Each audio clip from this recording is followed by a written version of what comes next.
For 16 years, New York City was held hostage by a ghost.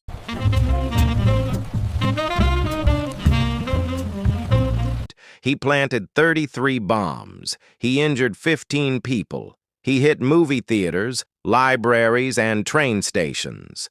The police had nothing. No fingerprints, no witnesses, and no face. Desperate, the NYPD did something that had never been done in history. They didn't call a detective. They called a psychiatrist. And the profile he gave them would change crime fighting forever. The story begins in 1931, during the Great Depression. A man loses his job at a power company called Con Edison after an accident. He is angry. He feels betrayed. But instead of suing the company, he decides to destroy it. He plants his first bomb. It fails to detonate. But he leaves a note signed with two mysterious initials, FP. Then, silence. For years, the police think he's dead. But he wasn't dead. He was waiting.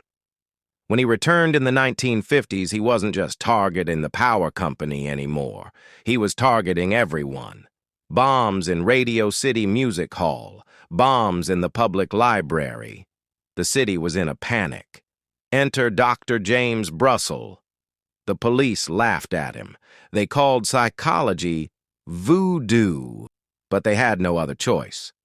Brussel looked at the letters. He saw old-fashioned words like dastardly. He saw perfect handwriting. He told the police, "This man is suffering from paranoia. He is likely of Slavic descent. He lives with older female relatives. He is neat, tidy, and a loner." And then, he made the most famous prediction in the history of criminology. He said, "When you catch him, and you will catch him, he will be wearing a double-breasted suit, and it will be buttoned." The police went back to the Con Edison employee files. They looked for a man matching the profile. They found one name, George Metesky, living in Waterbury, Connecticut, with his two sisters. 4 detectives drove to his house. It was late at night. They knocked on the door. A man opened the door. He was polite. He was calm. He admitted to everything immediately.